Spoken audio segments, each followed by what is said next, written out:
How's it going, everybody? Welcome to the Ham Radio Crash Course. Welcome to Saturday. We are getting back to something we skipped doing in 2023. We haven't touched base with the crew from the Long Island CW Club in a little over a year now. So we're going to remedy that tonight by finding out what's new and interesting over with the LICW crew. It's going to be a lot of fun because I hear there's a lot of new information and there's definitely more classes. So we're going to be talking about that real soon. Enjoy the memes until we get started. Thank you.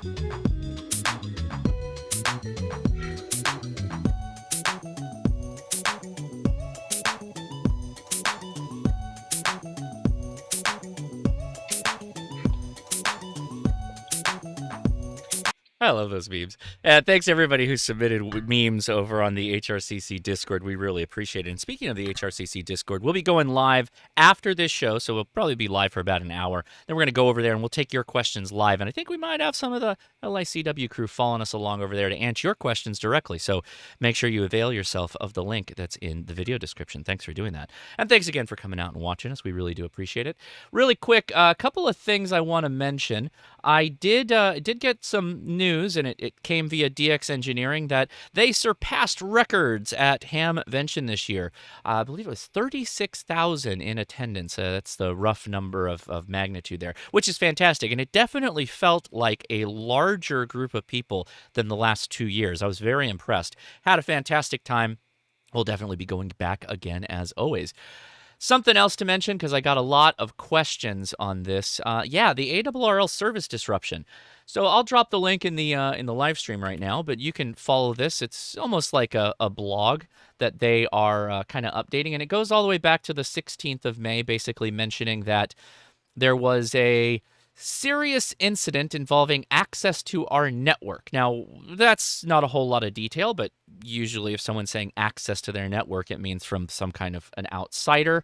And as of the 22nd, they're continuing to address the access to their systems, including Logbook the World, the Learning Center, and several services were mentioned. So a little vague, and you gotta your heart goes out to people that are going through stuff like that. They need to get it under control before they can kind of fully start explaining what is going on there. So let's all just be patient. I'm sure they'll have more information. We do have a update from the 17th, though, that says credit card information was not spilled or not taken or whatever. So at least there's that, right? So very good. Okay, so we're going to be talking to our friends at the Long Island CW Club, and I think erroneously I mentioned over 75 classes a week. Au contraire, they're up to 138 classes a week.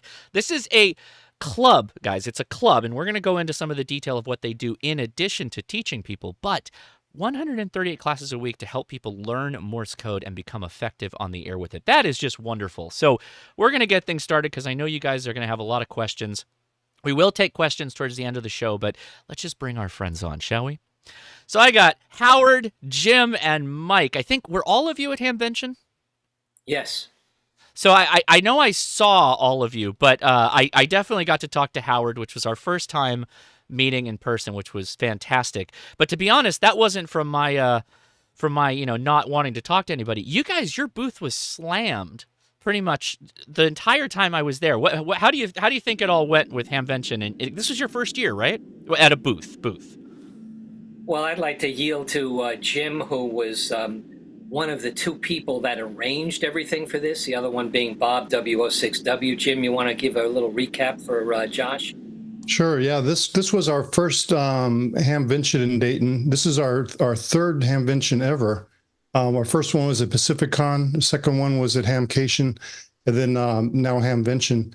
And we had, it's like you were speaking earlier, Josh. It was we were overwhelmed with people coming to the table. We were sometimes 2 and 3 rows of people deep trying to get in to talk to us. So this time we for the first time, we set up a work schedule. We finally figured out we need to have more help than just the two of us to run it. So we had at least 8 or 9 people signed up on the work schedule. So we had 3 or 4 people at the booth at all times, and that still wasn't enough really to get to everybody. Yeah, I mean, I was only there for 15 minutes or so, and yeah, it was 3 lines deep, and it was probably 4 or 5 people, and then there was people behind you all, kind of talking to everybody. So, what was your goal for coming out to the show? Was it just to kind of introduce people to the club, maybe drum up some membership, or how did that all go? Well, Josh, we wanted to really expand, in-person type of activities, because we were really started out as a virtual club. Mm-hmm.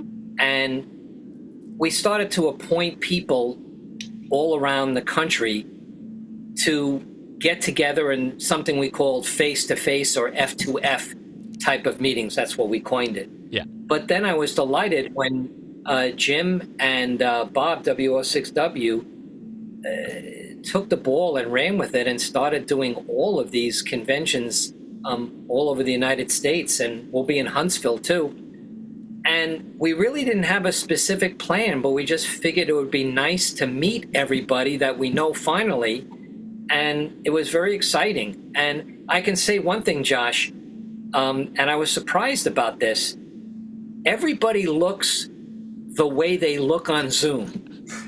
So when you came up to the table, I knew it was you right away. Yeah. There was no mistaking. But if you remember 10, 15 years ago, you'd have a photograph of somebody, and most of the time they never looked like they did in the photograph, and you'd be surprised, right? But Zoom is very accurate. So I only got fooled once when somebody shaved, and I thought he was somebody else. So I was looking for a beard in my mind. Yeah. But it was very accurate, and anybody that came up, I could shake their hand right away and know who it was. So that was really what we were attempting to do. Mike, you want to say a few words? It was just an incredible experience to meet people that I've been interacting with almost daily for the last 5 years, and then meet them in real life. It was really wonderful. Mike, maybe you'll talk about some of the highlights, like that young fellow from Romania. Yeah, sure. We'll get to that. So let's give people the 30,000 foot level, because I was saying earlier, my fault, I didn't get you guys back out last year. So let's pretend like we got everybody new watching for the first time. They've never really heard of you guys. You're as a club, like Howard, you already mentioned, you guys kind of were one of the first clubs, from my point of view, to get kind of prominence in this online meeting space, right? That's really where you guys, I honestly excelled at, because you just were so available. But it is a club, but it goes deeper than that. Does anyone want to take a crack at the 30,000 foot level? Kind of, what do you guys do? Yeah, I'll explain that. Well, we started out, Josh, 5 years ago, and the reason we named it the Long Island CW Club was after Field Day 5 years ago, we realized there weren't enough operators available for CW. And we all know in Field Day that you'll get 2 points for CW versus sideband in the contest. Mm-hmm. So there's a heavy demand for CW operators. So I said to my friend Rich, K2UPS, I said, why don't we give back and start a club on Long Island and train as many CW operators as we could. Mm-hmm. So we named it the Long Island CW Club. Well, I thought when we had 52 members that was going to be it, because with the 50-something members, that was the end of my strong arming of all the friends I knew in the 3 major radio clubs on Long Island. But then somebody in my office, and this was like 2019, came to me and said, well, they're tired of Skype because it doesn't work so well for business purposes. Tell me about that. Yes. And they found something called Zoom. I said, what's Zoom? I didn't know what it was. And then it works so well. I said, this is going to be fantastic for us. We're not going to have a physical presence or a club house anywhere.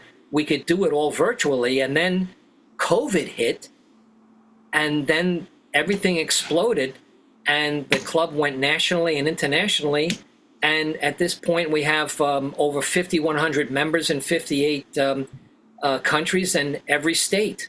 And everything is done online on Zoom with 138 classes and forums per week, Josh. That's fantastic. And it's schedule wise. Actually, this is a question that came up earlier, and just since you mentioned it, do you have classes that are at the international level now too, that are kind of like outside the U.S.? Yeah, we're making an effort to accommodate Europeans and Pacific people. So, Mike, you want to say a few words about that? Yes, absolutely. We just started we call it our Thunder Down Under Monday morning. It's 6 a.m. East Coast time, but it's dinner time Oceania for Australia. And then we've also started a cohort of classes geared for our European students. So yeah, we're trying to serve them better. So as a club, I know, obviously you do have this mission to encourage people to become proficient in Morse code. But what other kind of things do you do? Do you have standard club meetings? What are some of the things you guys like to do outside of just Morse code?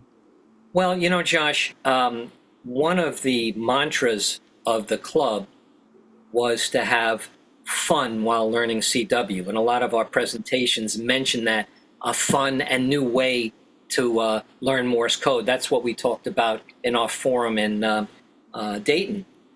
So how do you have fun? It's certainly not by rote learning. So you have to have other activities.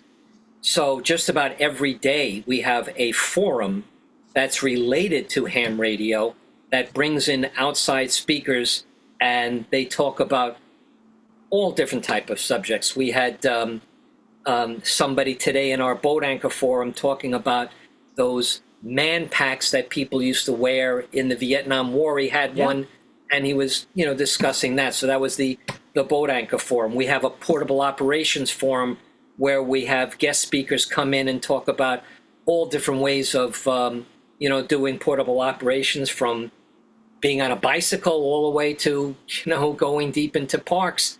Monday night, we have something we call radio and related technology forum, where that's a very broad topic where we can have anybody talking about. Last week, we had someone talk about Cycle 25 and all the nuances about that, which was very interesting. Or it could be something historical, like the people that laid the underseas cables between the United States and Europe, and what that was like 150 years ago. It was very enlightening. So with a topic like radio and related technology, just about everything fits. We have antenna forums. We have game nights where we actually play, CW bingo and all these type of things. So it established a community, Josh, and because you can learn CW, but you could also have fun with everybody else. That's what we aimed to do. I love that about the club, and actually a friend of mine who's in the chat, K at MRD Ham Radio Tube, he did a talk for you guys, I believe, on Parks on the Air, because he loves Parks on the Air. But I love that aspect of it, is that it's not like a laissez-faire type thing, but it is fun, and you allow people to kind of figure out what works with them, right? So dipping into the learning CW a bit. We already mentioned over 100 classes, 130 classes plus. What does that look like? That's almost an insurmountable number. So let's say somebody's coming to the club for the first time. They go to the website, links in the description, everybody. They come to the club's website for the first time. They're like, wow, what is this? There's so many classes. What do I do? Where do I start? Mike? Well, when you join the club, Howard sends a very concise welcome email with the steps to get on our Groups IO, which is how we communicate, and how to get on Zoom. And then we direct our students to go to 3 introductory classes.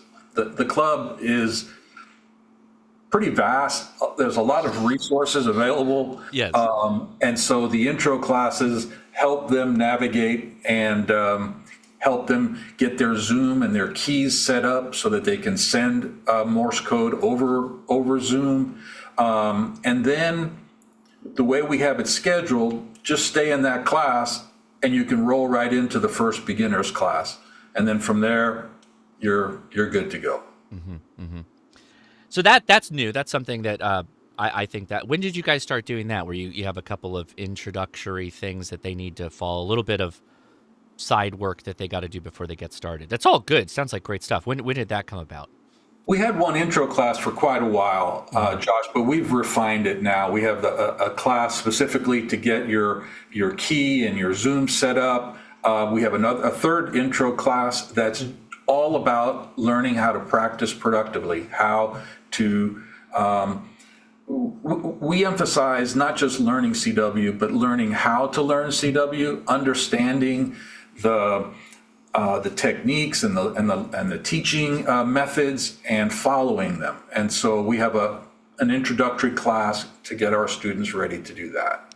Well, give me a little taste. How does one learn how to learn CW? I like you that's a teaser. You gotta give me a little bit more of that. How does one do that?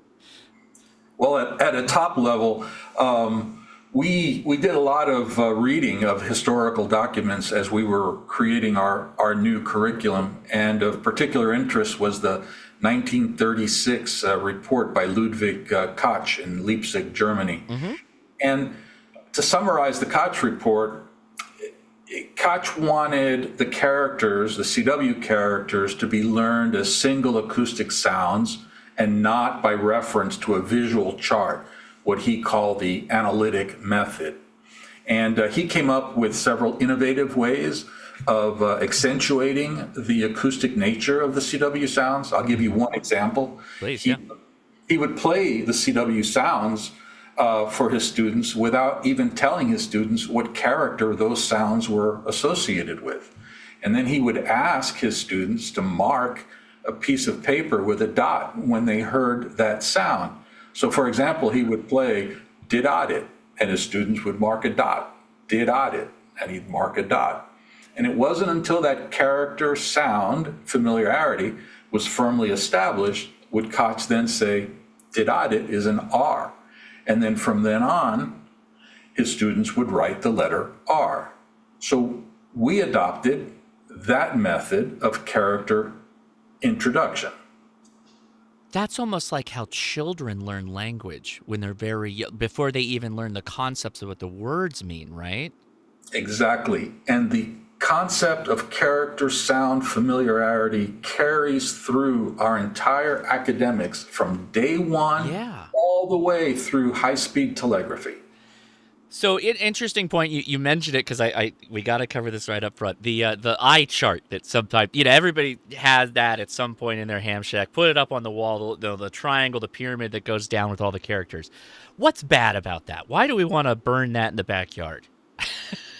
Well, what Koch referred to as the analytic method, which I was guilty of. I had to learn 5 words a minute to pass the novice exam a long time ago, and we all memorized the chart. But the process at that point is you hear something, and then you have to turn that into something visual in your mind to reference the chart. Then you recognize it, and all that takes time. Mm-hmm. And at slow speeds, that's possible. Right. But as you get faster and faster, it becomes less and less feasible using the analytic method. So at some point, you're going to have to learn the characters as sounds. For me, that happened at 10 words a minute as I was trying to get my general test, which at the time was 13 words a minute. And I guess now for those, we'll dive into this a little bit more. So with regards to learning, a lot of people, things have changed significantly just over the last couple of decades on how to learn Morse code. And honestly, I think by getting rid of the CW requirement, it almost allowed us to explore the space of better learning, right?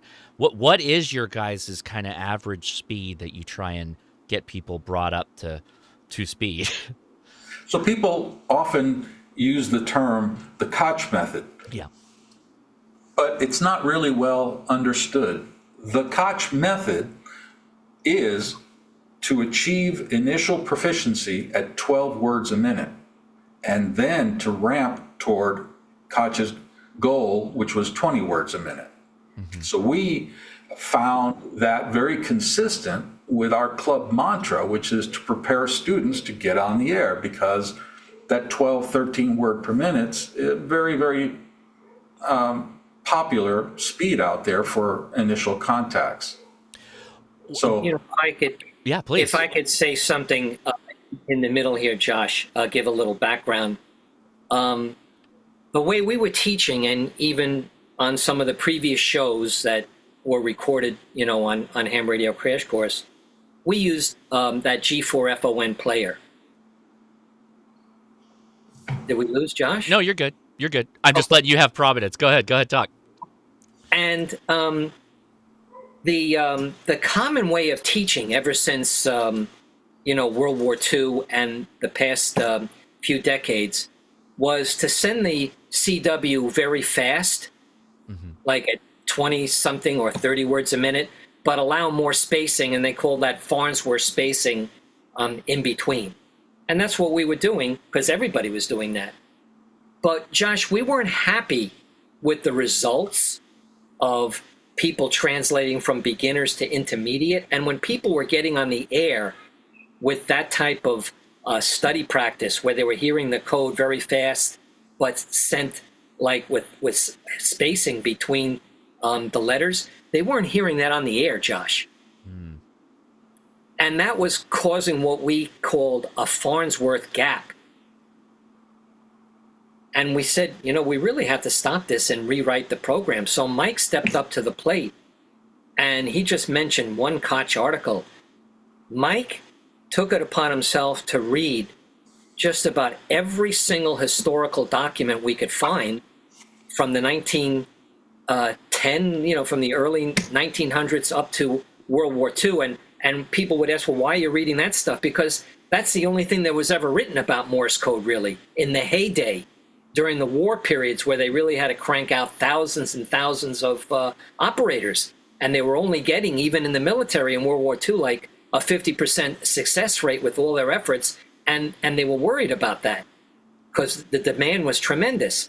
So we read all those articles. As a matter of fact, the Koch article that Mike is talking about, we had translated from German, and he suffered through that because the translation wasn't really a perfect English. And Mike, who works for FedEx, he's he is the top pilot there, the #1 pilot now. He used to write their training manuals, and he took it upon himself to write our manuals and completely rewrite everything that we were doing. And we instituted this from beginners all the way up to advance over the past 2 years, Josh, since we've been on your show. And I can say that no club or organization in the past 40 years has rewritten how Morse code should be learned. And so we took this very seriously. And everything is laid out on our website. On the drop-down menu under academics, all our lesson plans and how and why we teach is right there. It's very extensive. You'd be reading there for a few hours. So this is how serious we took this, Josh. Okay. Sorry, this is really interesting. So, yes, I remember the Farnsworth spacing, right? So we would learn the characters at the speed that they should be transmitted and received at for, 15 words per minute, I think was around the norm. But then you'd add that gap. And I'm at that point where I'm fighting the gap. I had that breather area that I'd almost let my mind think a little bit before I got hit with the next character. But as, of course, you pointed out, Howard, that's definitely not what happens when you're actually operating on the air. So then, okay, so let's go back a step. What does that mean then? So is that a lowering of the character speed, but giving it at that full character speed with spacing then? Is that kind of the method you guys use now? Mike will tell you about that, but what we do is we teach the way you're going to hear it on the air. Because okay. Our whole goal in the Long Island CW Club is to get people on the air as soon as they can and to be comfortable doing it. And if they get on the air and they're practicing with Farnsworth, we something like 25/5, which is the terminology for that. Yeah. And then they get on the air and they hear people sending in 13 words a minute. They can't do it. Netflix is calling, Josh, and that's where they're going to go. It's easy. Oh, well said. Yeah, it's easy for me to pull up YouTube and meander off to some rabbit hole that I could sink my mind into. So, okay, so what does that look like then for a beginner? They come to their first class. What are you hitting them with like code, speed? How do you guys start them out? Yeah, go ahead, Mike. Before I answer that, Josh, Yeah, let me just say, when we're talking about character speed and effective speed, the character speed is really only changing the sound of the character. It's not a measurement of proficiency. Proficiency is how quickly you can recognize the character. And that is the second number, which is effective speed. So if you're learning at 20 over 5 or 50 over 5 or 100 over 5, that hasn't changed proficiency at all. All you've done is change the sound of the character. The second number, that's where the money is. That's the time, and you can express this as Farnsworth words per minute, or you can express it in time, milliseconds or a full second. But it's from when you hear the code till you recognize the code. That's where the money is. That's the target. And we started as a club teaching at 20 over 5, 20 word a minute character speed, 5 words per minute Farnsworth. Koch found that the letters had to be sent at a minimum of 10 words a minute to be heard as a single acoustic sound. Okay. And he zeroed in on 12 words a minute as optimum for initial learning of CW. So we adopted Koch's recommended 12 words a minute.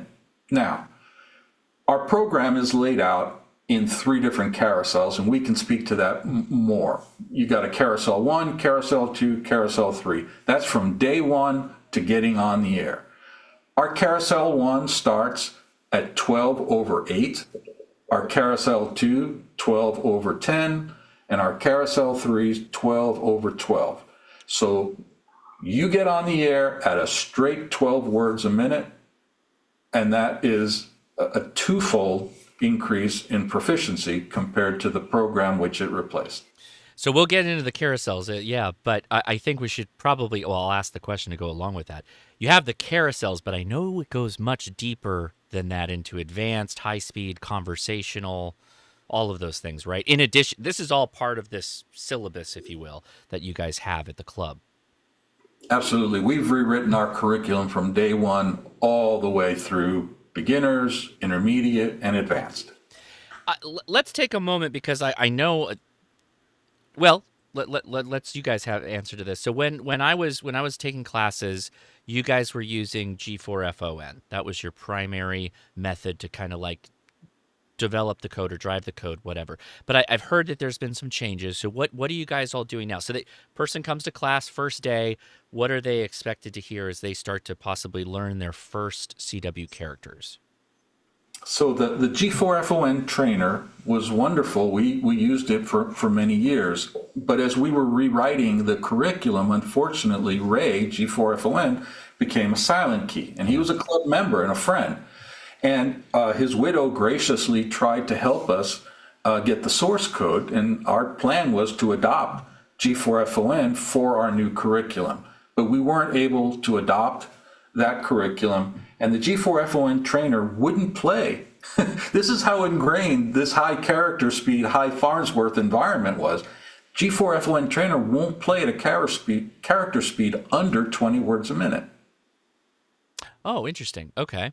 So that wasn't going to work. It also had a character sequence attributed to Koch, which is kind of an interesting story because that character sequence started with KMRSU.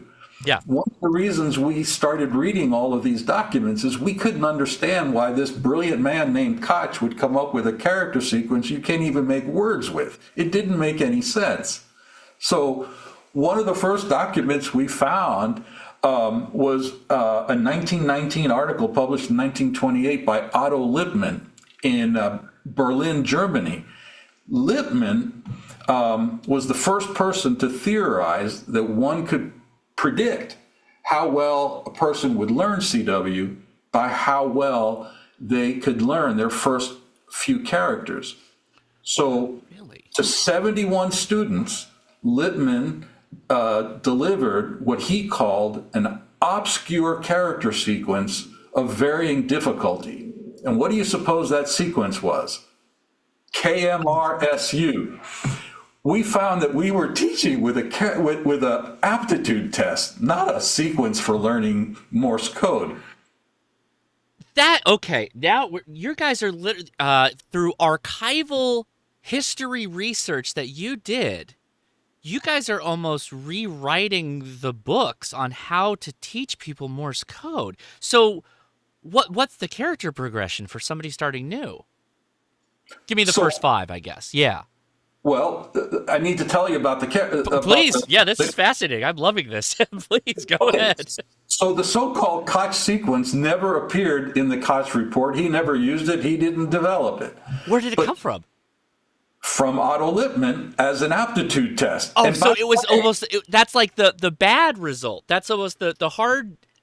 it was for a different reason, Josh. And Donald Taylor, in his doctoral thesis at Harvard in 1943, proved that Lippmann was correct. To this day, the most accurate predictor of how well you're going to do in learning Morse code is how well you learn your first few characters. Sure, of course. I mean, that makes sense, right? Yeah. So once we figured out that we weren't using a character sequence that made sense, it turned out that Koch provided a lot of guidance for how one should build a character sequence to learn Morse code, which letters shouldn't be put together, and what the distribution should be of the difficult letters from beginning to end. So we adopted all of Koch's guidance in that regard, and then we developed our own character sequence based on our QSO protocol, which Jim developed for us. And the more often a character appears in the QSO protocol, the earlier in our sequence we place it. And so that allows us to integrate very tightly QSO protocol and QSO abbreviations into the beginner's carousel. And what that really means is, as you're learning your characters, you're also learning how to communicate in Morse code. So what does that mean? You're using like E, T, Well, I, M. REA are the three characters REA, okay. that are most often used, not only in the QSO protocol, but in the English language. Oh, okay, got it. So And wow. for an example, Josh, the R comes from RST because that's the first thing in the QSO protocol that you're going to send. Right. Well, okay, so again, we got to pretend like we've never talked before for everybody watching. What's the QSL protocol, Howard? Well, we have the QSO protocol expert in the blue shirt right here, Jim. Well, imagine you're learning a new language, and you learn all the words, and you might know all the words, and then you learn what they mean, but you need to learn how to put them into the proper sentence structure for someone to understand what you're saying for the proper back and forth of a communication. So what the QSO protocol is, it's a pretty standardized way of handing over a QSO or starting a QSO, and it's the line by line is pretty much the what you say in the first exchange is what you say in the second exchange, and it's what's expected of you in return. So I was excited whenever Mike started redoing the word sequence, because I'd been teaching QSO protocol for a few years, and I was getting students in. I was having to teach them a lot of the things in QSO protocol, like RST, QTH, name, the things you use most often. But now whenever we're teaching the way the Mike set it up to teach the words initially, they learn that stuff up front, and then they start using those words right away, because now they're learning characters that they can put into start practicing words, and the words that we're starting with are the things you're going to use in QSO protocol. So whenever I say QSO protocol, it's like the first line of whenever someone calls CQ and you answer their CQ, the first thing they're going to say to you is good morning or good evening or good afternoon and thanks for call. And so these things are pretty standardized. It's really simple. And once you learn the QSO protocol, it's like the first half of learning CW is learning the characters. Second, but a lot of people forget the second half is learning the QSO protocol. Then you put those two things together. Now you've got the sentence structure, and then you're ready to go. That makes sense, Josh? Yeah, I think so. And so basically, what you're saying is, if we had, so we learn the characters, right? And we're at the point where we know characters, and we may have to write down what we're hearing or whatnot. But you got to turn that into something that's like a familiar human way of conversing, right? But we also have to make a contact, amateur radio wise. So you guys have cooked up this QSO structure that is exactly, it's almost like it's a script, right? It's basically a script, but it also turns out to be the most common way to kind of work through a contact, right? Is that about the, am I surmising it right? Right. It's right. It's the standard QSO protocol. And whenever they say I came up with it, I didn't come up with it. This has been used for years and years and years. I learned it from old timers back whenever I first learned, and it just had never really. And if you go to different Morse code clubs, you'll see kind of pieces of it that they use for their exchanges and things. But we found the most common conversation that happens in the QSO, and we put it together, and we really went through it with all of our instructors. This was back in 2020, I think, maybe 19 or 20, whenever we were doing this.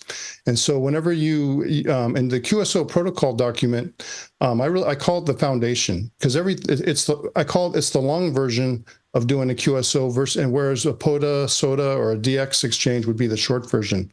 So this is really the foundation that everything comes off of.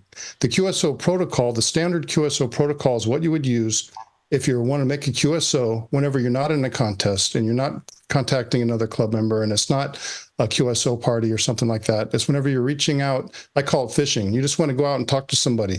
And then now there's no context, right? But now this QSO protocol is the context that connects you and you're able to talk back and forth. And it's just and like I said, I didn't make it up, but I with the help of the club, documented it and got it to a point to where people tell me, and I teach the QSO protocol class, and people who use it tell me, who learn it from me, say, that first exchange and that second exchange are about 95% of what I hear on the air. It's almost exactly what you're going to hear. Well, Josh, if I could just Please. add a little specifics on this. So what is the QSO protocol? It's broken down into 4 stages. We call it protocol 1, 2, 3, 4. So what happens? You call CQ, you get an answer. Well, what do? You don't panic. You say, good evening, thanks for the call. RST such and such, QTH San Francisco, name Jim, and then you give it back to the guy. He does the same thing. You come back and you say, thanks for the information. The weather here is raining. Rig 100 watts and dipole. It goes back to him. He says the same thing. Protocol 3 would be if you're going to sign off and you've had enough. You say, thanks for the QSO 73. See you again. Or you could continue and say, my age is 52. I'm a retired engineer. And you go back and he says what his career and age was. And then you come back and say, well, one of my other hobbies is this, and you get into rag shoot territory. So we've written this all down, and people can actually have this piece of paper right next to them so that they don't panic when they finally get answered on a CQ. Because a lot of people, when they call CQ, are hoping that people don't come back to them.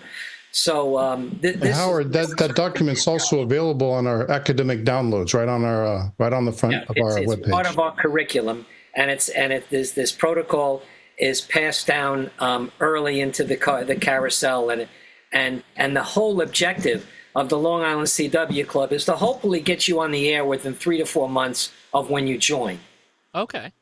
Well, you mentioned it, and I think the QSO protocol is kind of building to this, is there is a lot of fear on that first contact. And Howard, you nailed, I think, the exact point is, it's almost like you're providing the confidence builders to be able to do that, right? Because you could on your own just go off and, start doing practices, learn all the characters and think, okay, I'm ready. I've got all the characters. I worked through 100 words or the most popular English language words. I got a pretty good handle on it. And then all of a sudden, the best plans fly right out of the window when someone responds to your CQ, right? So this is a way to kind of bolster confidence, but then give them a rubric of what to follow. Is that kind of the idea there? Absolutely. And what I also say, Josh, to any of our students, as long as you can copy the call sign of the station that's calling you, that's really all you need. Because you can open up QRZ.com, put the guy's call sign in there, right? Yeah. And there the QTH is going to be and his name, and you can follow along. And if you miss a signal report, it's okay. Nobody's going to knock on your door and take you away to San Quentin or something like that. So, it's not that bad. But even if we tell this to people 50 times, they're still scared. Now, I always say this, Josh. When I got in the air in 1965. I was 13 years old. The world was different then. We didn't have any extra telephones in the house. We didn't have anything that looked like this. Yeah. And there was one TV, and your mother was watching Ed Sullivan. Yep. And you're not going to be able to even watch the TV. So if you wanted to communicate with your high school friends, you had to get on the air. So there was no such thing as being scared, Josh. And I only found out about this fear of getting on the air when I started the club, and I was taken aback by this. I said, okay, if this fear is going to run this deep, then we got to gear all the classes and everything we do to make people feel more comfortable. But as long as you do it and you have QRZ open, it's not that terrible.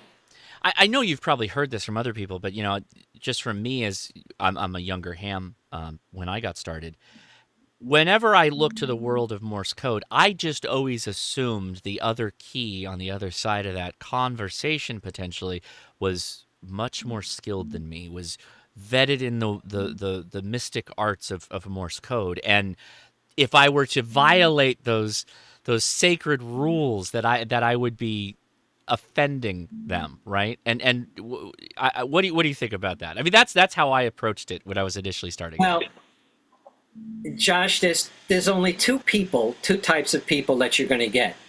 The type of person that you described, which is an experienced operator, and then you're going to get the person that's in the same boat as you, maybe a little something in between. The person who's an experienced operator, especially with CW, 99% of the time is going to be very kind in general, and he'll slow down and he'll hold your hand right through the QSO and maybe even send you an email to make sure that you're still alive after that and breathing. So, and if he's in the same boat as you, and he's a beginner, then you guys are in equal territory. There's really nothing to lose, and there are no people in CW that I've ever come across that are going to be nasty. They're going to say, you don't know what you're talking about, get off the air, and you're an embarrassment to ham radio. I never hear that on CW. You want to hear stuff like that, you go on 80 meters on sideband at night. That's where you'll find those people. Not on CW. True statement. Well, to speak to that for a second, I want to pull up the website, and we got to go back to the academic downloads in a second, but let me pull up the website here, and if you scroll right down here, that's me on their homepage. And what I'm doing is I'm in one of Howard's classes where he is guiding me through the QSO. So the most fish out of water is this guy right here. But the only way I could get through this and not feel like I was going to go vomit shortly after was because I had Howard in the co-pilot seat. Howard, are you guys still doing that kind of QSO support class where you get people on the air, get them you help them hunt out? It's almost like if you get really into fly fishing, sometimes you'll pay for a guide and they'll take you to the watering spots and they'll get you with the right fly and they'll help you get everything going. Are you still doing that? Is that something that's a core part of your system still? Mike? Yes, and it's actually been quite expanded. But before we talk about that, if you don't mind, Josh, because that gets into the whole carousel thing. Oh, please. Really, please. Yes. You've set things up very nicely because we've already talked about the Koch method of character introduction, and then we talked about the Koch method of teaching at 12 words a minute and then ramping toward 20. And we talked about Koch's guidance for building a character sequence and how we built ours based on the QSO protocol. Mm-hmm. After we figured those things out, it was time to actually build the curriculum. And we studied training programs all around the world, and every training program that we studied was linear in nature. In other words, it started at a defined beginning or a reset with a few characters, and then every subsequent lesson builds on that body of characters. Now, that is very effective from an educational perspective. But from a practical or scheduling perspective, it means that if you don't start at the beginning or near the beginning, it's easy to become overwhelmed, and that can be demotivational. And when our students join the club, they're motivated, and they don't want to wait 2 or 3 months for a class to reset. And so we wanted to find a way for them to be able to start learning CW as soon as they joined the club. And we developed what we call the Carousel concept. And I wish I had a graphic of it, but if you can imagine 3 circles, and our beginner's curriculum is comprised of 3 carousels. And each carousel can be thought of as a group of standalone lessons. And the carousels go round and round. Students jump on the carousel whenever they like, they come off the carousel whenever they wish, and they progress whenever they feel they're ready. The carousel concept accommodates a broad range of student performance and student experiences. So students that are fast learners or students that have come to us with previous CW experience, they zip right through the carousels. But students that are wanting a more relaxed approach to learning CW, they take 2 or more rotations of each carousel. It is completely flexible and highly effective. And our Carousel 1, you have something, Josh? Well, I was going to ask then to go along with that. That was one of the things that made me, I think, the most, well, I'm lacking on the word for this, but the strongest supporter of this is that your approach to your classes, and feel free to jump in because I appreciate some things have changed, but it's more of it's a welcoming to all, regardless of the level of class, whomever wants to join the Zoom and be a part. Because as a incredible newbie, I could join a more advanced class just to understand, like, what does the future look like? I'm really passionate about this, and when I grow, like, what can I expect to see? You guys tout the many classes you have, which is amazing, and so that whole open-mindedness to, like, yeah, if you want to go a couple more revolutions, get your RPM rate up on the carousel, go for it. If you want to, dabble in some of the more intermediate and advanced stuff, that's available too, right? It's a very free-form kind of learning experience, right? It is, Josh. It just comes down to the culture that Howard built, a culture that's based on kindness and respect for each other, how we interact between students and between instructors and students, and it's one of total flexibility. All of our classes are open. Any student can attend any class at any time. And I hang out in the advanced classes, and we love it when beginner students come in. And it's so amazing to watch a class where they're zinging it at 25 words a minute, and all of a sudden everyone slows down to 15 words a minute because the new guy's in, and you want to make the person feel comfortable and welcome. So it's just part of the culture that Howard built. I did that a couple of times. It's not like I'm auditing a class or anything. I wasn't reporting back to Howard as a secret shopper. But I did that to kind of see, like, what is it, what is it like when you start looking at conversational CW, higher speed CW, and you guys have all kind of laid that out, this path, which is just insanely impressive. I think I lost where I was going with that before we got back to carousels, but I do want to make sure we pull up the website to talk about the academics, and I want to make sure we give you guys all the points that you wanted to hit, but I know that there's going to be some questions in the chat. Well, I think, Josh, what you were talking about was the QSO that Mike, and I think we drifted away from that.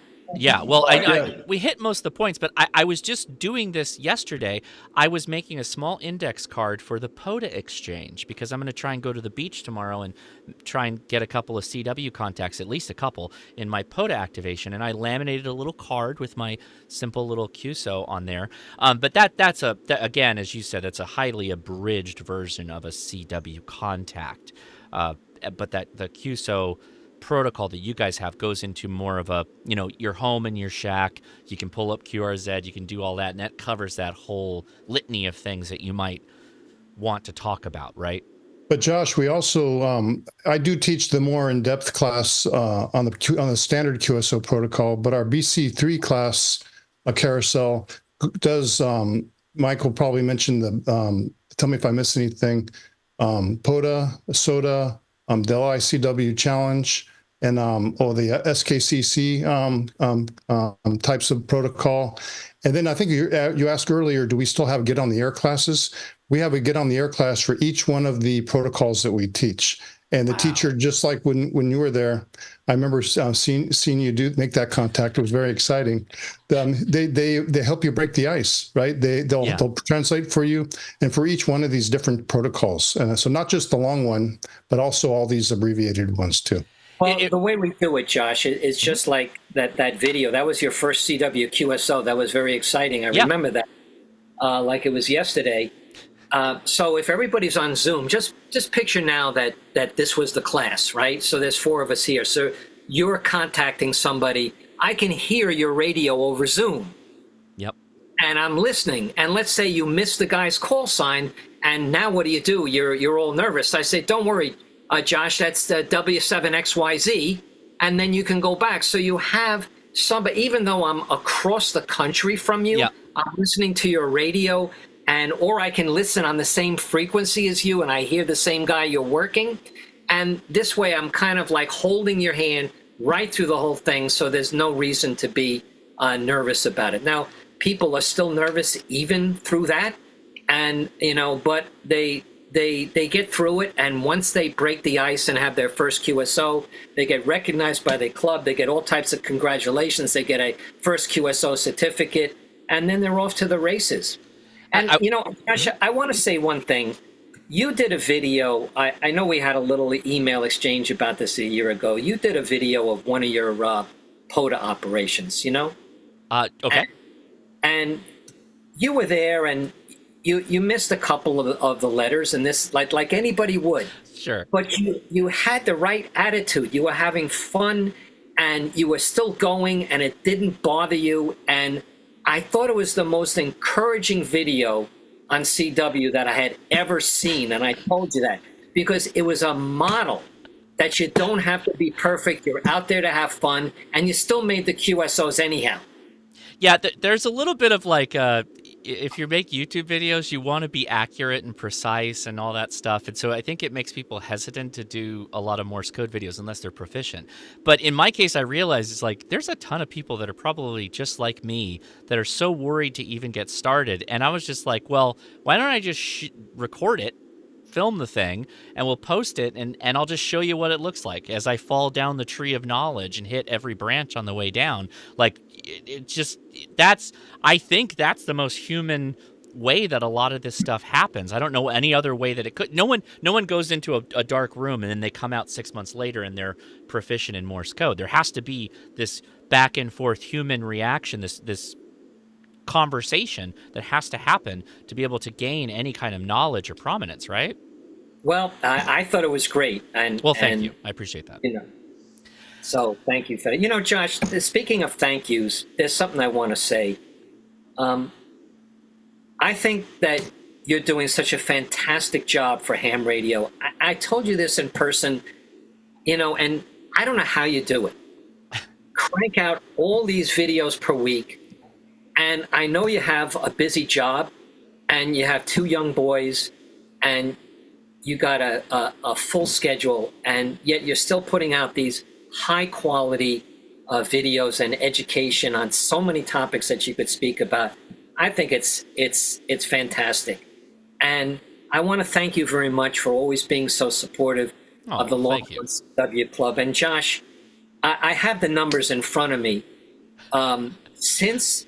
Since the show we did last time, which was January of 2022, almost 1,000 people have become members stating they were from Ham Radio Crash Course. And there are many others that say that they found out about the club from YouTube. So that could be you too. I don't know about that. Okay. But the bottom line is, Josh, that you've contributed to 25% of the membership of the Long Island CW Club. And I really appreciate this. Thank you. From the bottom of my heart.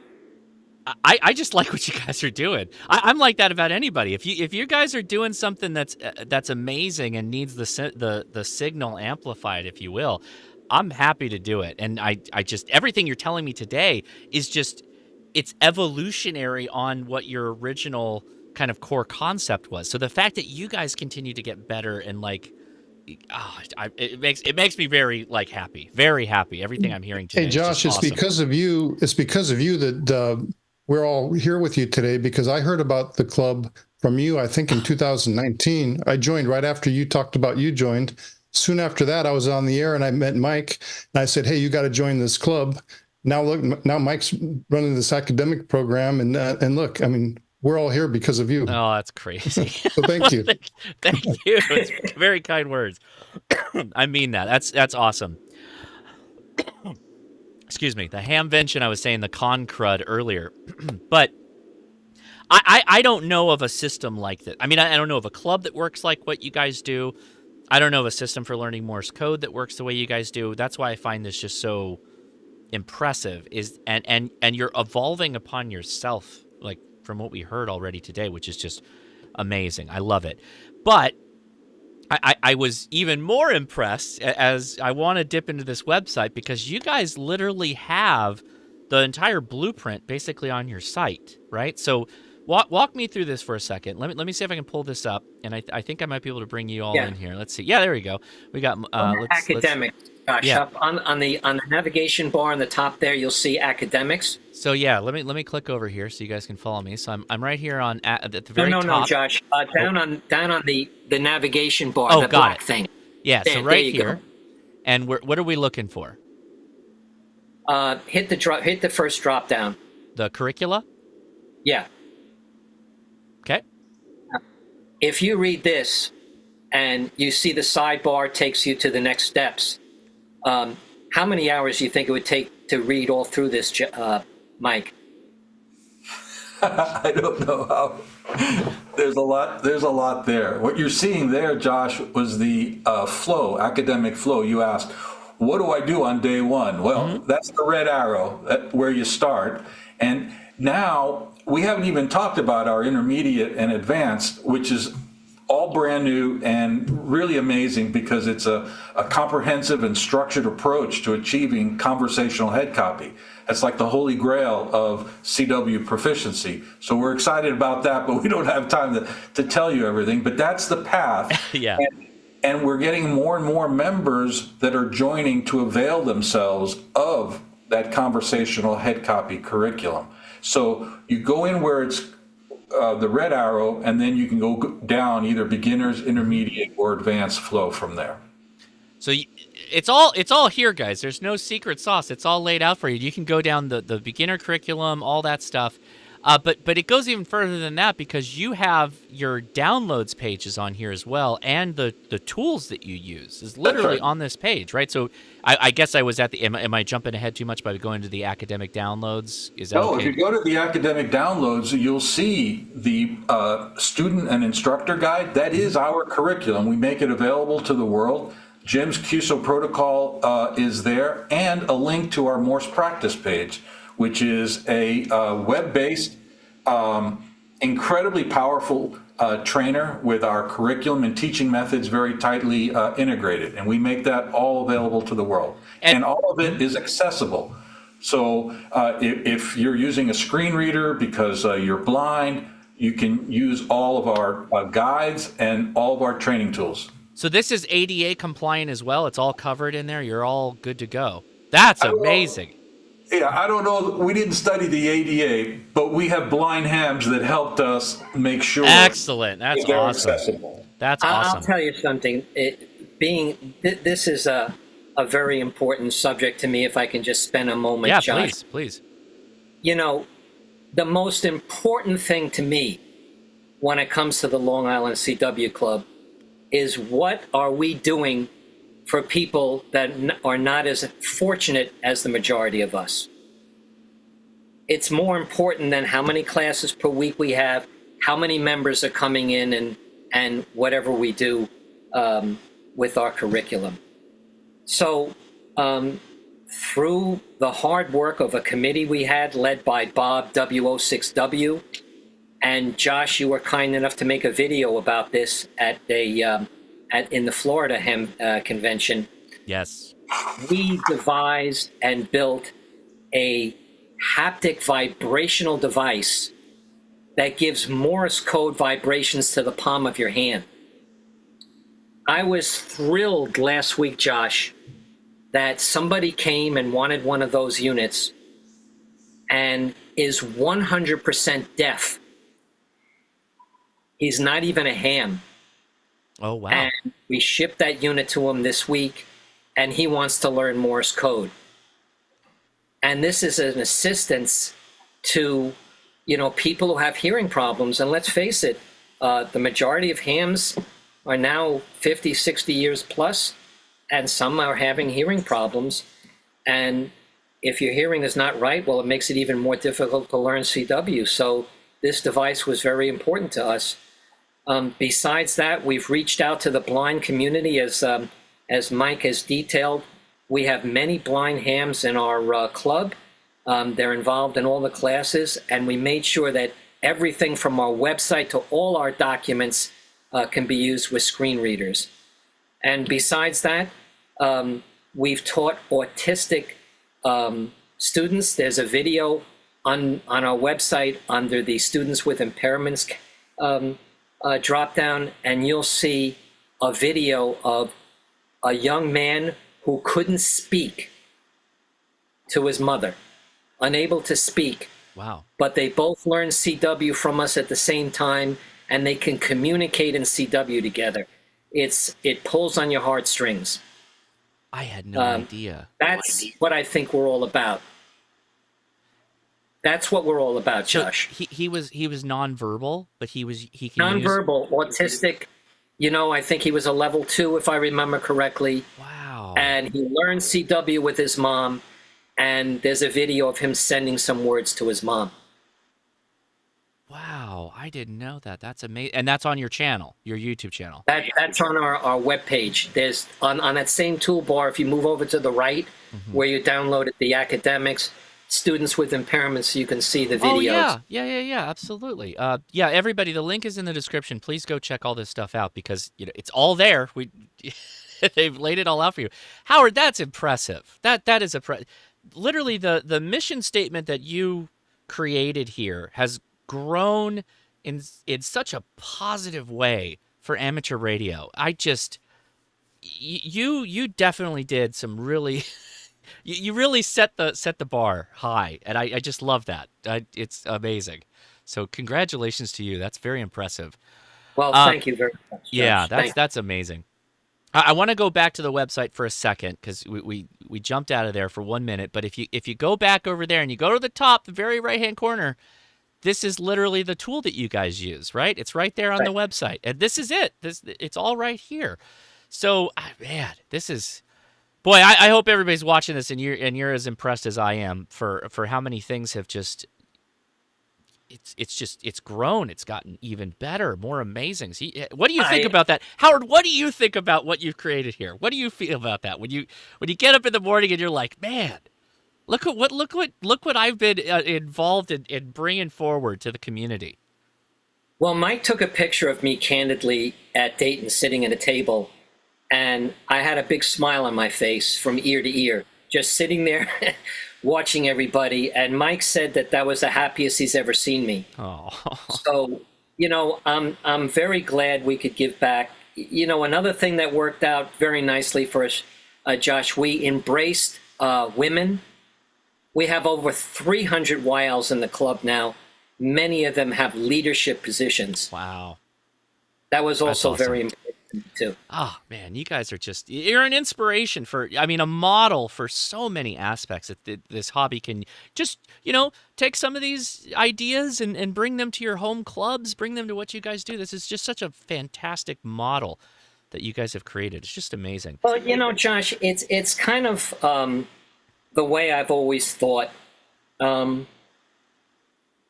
can run an organization in an autocratic way from the top down, or you can run it from the bottom up like we do. Now, what does that mean?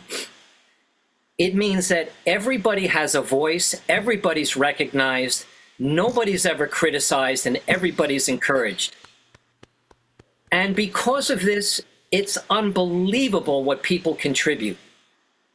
So although Mike locked himself in many a hotel room all over the world when he's flying these FedEx planes all over the place, reading documents like Lippmann and Koch, he had unbelievable help in committee from scores of people that gave untold hours of developing the curriculum, and that MPP, we call it, the Morse player page that you just had up, which is our G4FON.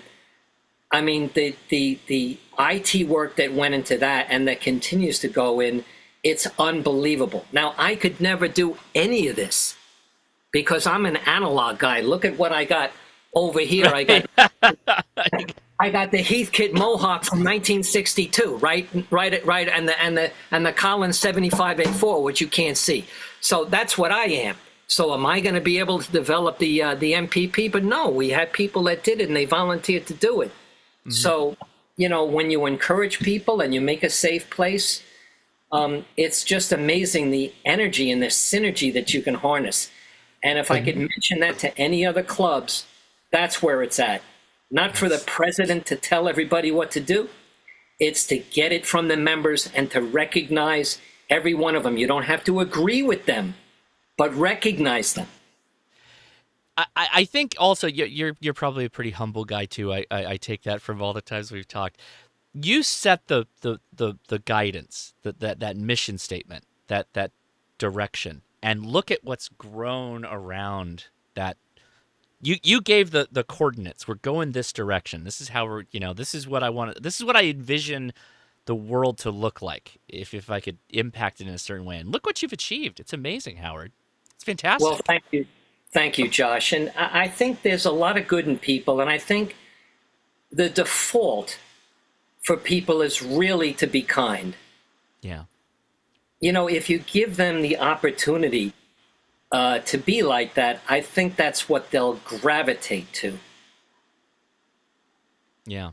And obviously Jim and Mike and everything you guys have done has just been more a thrust in that positive direction Howard is taking it. So I respect everything you guys are doing. I just love it. We definitely hit the hour here, but I know there's been some questions that are in the chat. Is there anything you guys wanted to mention that I didn't hit upon, or I didn't ask the right questions to get what you want to mention out? I know, Mike, I know you're a treasure trove of information. I'd like to hang out with you for like 2 hours. Go get a dinner somewhere. Just talk to Mike, because I bet he's just got all of it up here. Is there anything I missed that we didn't touch upon? I'd like to say something, Josh. Yeah, please. We're a club of 5,000 people and growing who all love CW. As Howard mentioned, we got some incredible synergy. Just imagine that mind power and just the love of CW. And what I would like to get across for everyone to just understand is that, I've tried just about every mode in ham radio, but I have the most fun with CW, and that's why our club members do too. And we just want to let you know that if you've ever wanted to learn CW, you absolutely can learn CW through our club. You can share in that fun. It's not complicated. It's simple. You just look at that protocol sheet and you can see it's very simple exchange. Whenever you don't know the code, it seems complicated, but it's not. And so it's fun. We want to share that love of CW with others. That's amazing. Love it. I could say one other thing, Josh. One thing that people say all the time is I learned CW the wrong way. I'm counting. I hear this all the time. I'm counting. Yes, we talked about that the last time. Yep. I'm finished. I learned from a chart. I did the Farnsworth method. I'm counting. To me, I like when people say they're counting. You know why? Because I count. But I count visually after 20 words a minute. I see the dots and the dashes in my mind. There's nothing wrong with counting. It doesn't matter. You'll get over that. If you take the proper courses and you learn properly, we'll use that counting later on. It shouldn't be anything that dissuades you from doing CW and thinking that you're never going to learn it. It's not a problem. There's nothing wrong with counting. So that's we talked about that before. And we're already over time, so I don't want to make you guys stick around longer than you have to. But I think... No, Josh, if you want to go over, we could talk about this all night. I know you Well, might not want to do it. We'd Well, love no, to talk about CW. Yeah, that's actually an interesting point. Is we're going to wrap up here and we're going to start the after chat. And the after chat is an open forum of just a room full of everyone, and they can ask questions. And I think kind of Jim already mentioned that he might be available for that. Howard, you joined us a little bit late, so we might talk after the live stream and have you join us on the Discord, which is it's just a voice chat, no video like we're doing right now. If you're available for that, that'd be great. But To go back to the counting and I think everybody's concerned that if I start wrong, it's like I learned how to swing a golf club the wrong way. So your feeling is that not really a big deal. You can work around it, or at least you know how to help people build the right mental connections, then break those old ties kind of thing. Have you guys worked with that before? I mean, as long as you get on the air. Mm-hmm. I don't care if somebody learned from that chart that you mentioned. If he's on the air, he's done it. That's the goal. Because once you get on the air, you're going to progress, geometrically from there. Mm-hmm. Mm-hmm. Getting on the air is the glue that brings all your learning together. It coalesces everything.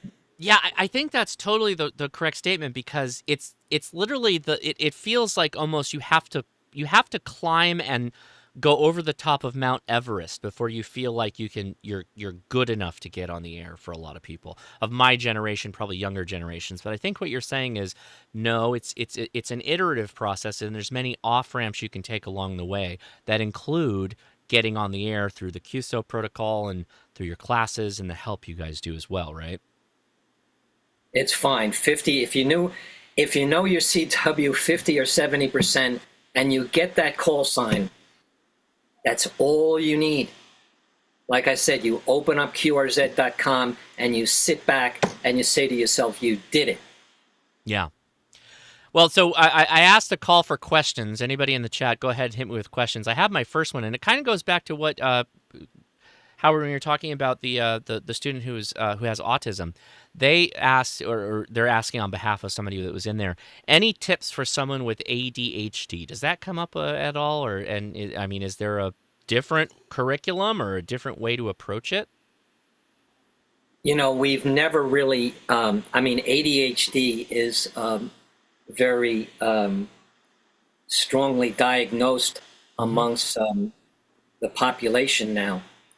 When we were younger, we didn't know about that as well as we do now. Mm-hmm. We'd have to work with the individual. It's a very personal thing. If anybody has any disability and they come to us and they can't learn properly in a regular classroom, then we'll get them one-on-one help with somebody who's empathetic. But that's a very personal question, and we'd have to see what they're doing and what they need. Do you know that you've had success in that area, though, from students that have ADHD? Have you heard that? I've never had anybody specifically come to me saying that they have that and they haven't been able to learn CW. Not yet. Okay. How much is the haptic decoder? $275 delivered with a 30-day guarantee. Money-back guarantee. That's a patent-pending device, Josh, and that's going to take us years even to get back our investment on that. So that device also has LEDs. Yes. It has a whole accoutrement of different ways of getting CW across to those with different sensory capabilities. And if you want to know more information, you can go watch my video from... it was Hamcation, right? It was Hamcation. Yes, this it year. was, Josh. Yep. It was. Good question from Ed. Is there an article or somewhere about, aside from your video, about the autistic boy and his mom learning CW, or is it just on your YouTube channel? It was just on our YouTube channel. Okay. But the YouTube is so beautiful to watch. I don't think you really need to read anything about it, Josh. Sure. It speaks for itself. It's not the YouTube channel. I think it's the website. Yeah. Oh, you're right. Yeah. That's right. You did mention that. Sorry. Yes. Okay, good question from Paul. Do you need a key to start learning with LICW? What do you need, I guess? We didn't even hit that point. We covered so much stuff, but boy. Mike?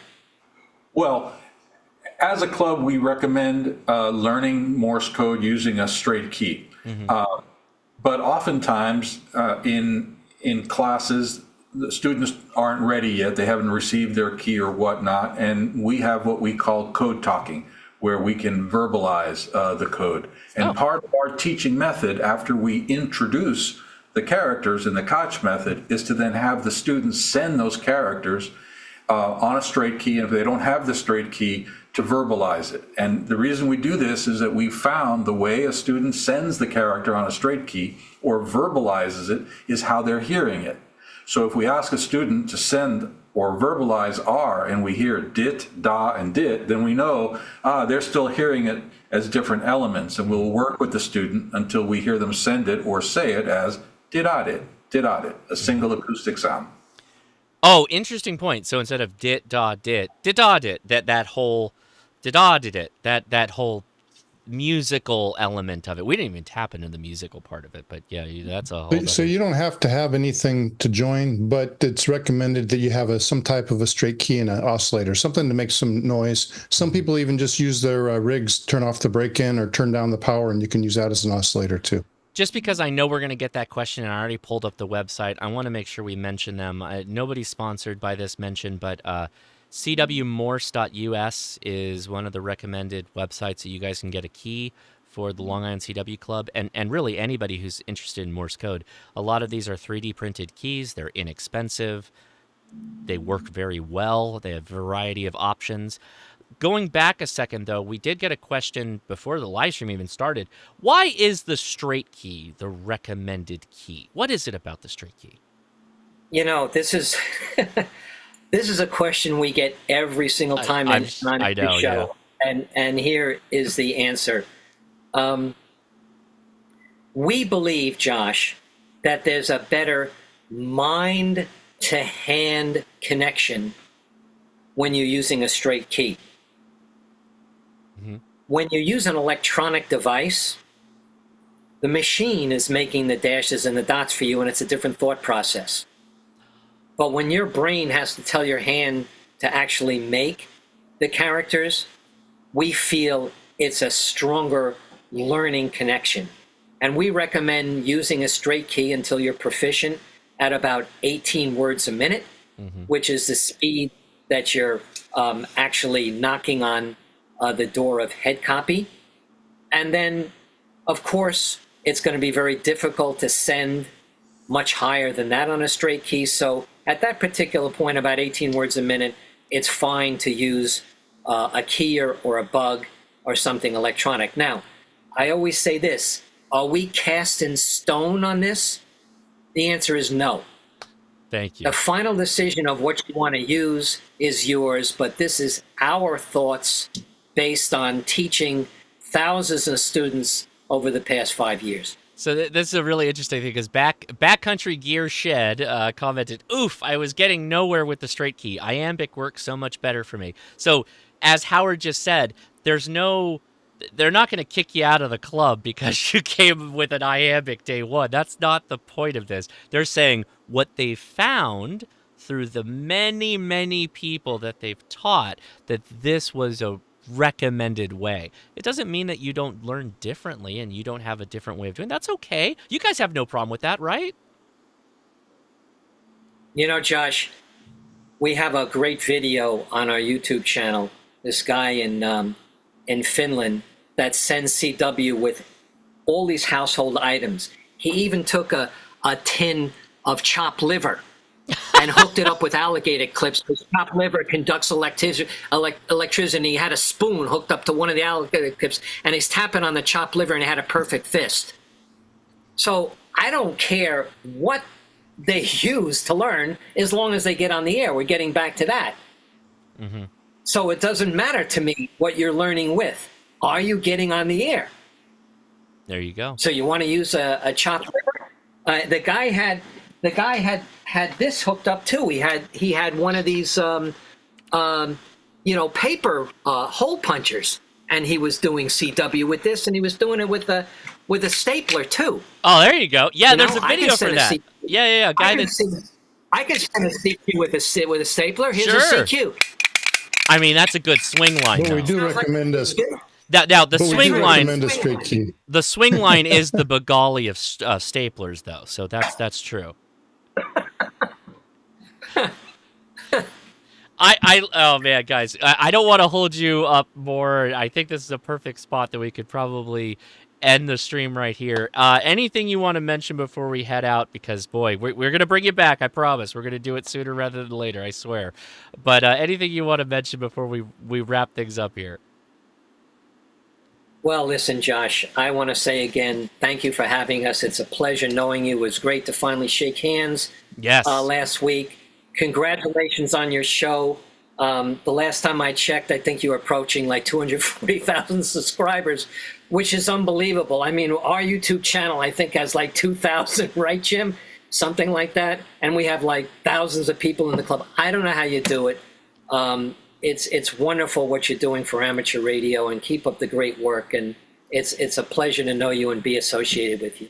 Well, so as I was totally wrong when I was saying only 75 classes a week, obviously 130 plus classes a week, I am about to hit 350,000 subscribers. Wow. So a little bit more. So I even had it wrong. 350. Yeah. Oh, man. It's been amazing. It's been amazing. Thank you guys, everybody watching. I do appreciate it. All of you, stay on the Zoom for a second. We can wrap up here. I'm gonna wrap up the live stream, but hang out. We'll talk about the Discord briefly. Everybody watching, the Discord link is in the description. It is a open forum. Call it just a live chat discussion with voice chat on our Discord. Our Discord is, I gotta say, we put out the mission statement, a lot like Howard did with the Long Island CW Club, that it is a welcoming environment. We don't accept bad actors or anything like that, and we're really focused on getting the right answers or the best answers we can to the people who have questions, and we have everything broken up by the interest that you might have in amateur radio. So feel free to join us. The link is in the description, and if you do join us for the after chat, which I'm going to wrap up this live stream and I'm going to start a new one, and it will be under hashtag live-stream. Go ahead and join us there, and then underneath that is the voice chat. So make sure you set up a speaker and mic setup so that you can talk to us when we get on the air. But don't worry, if you're on YouTube and you only want to comment, there will be another live stream to follow this up.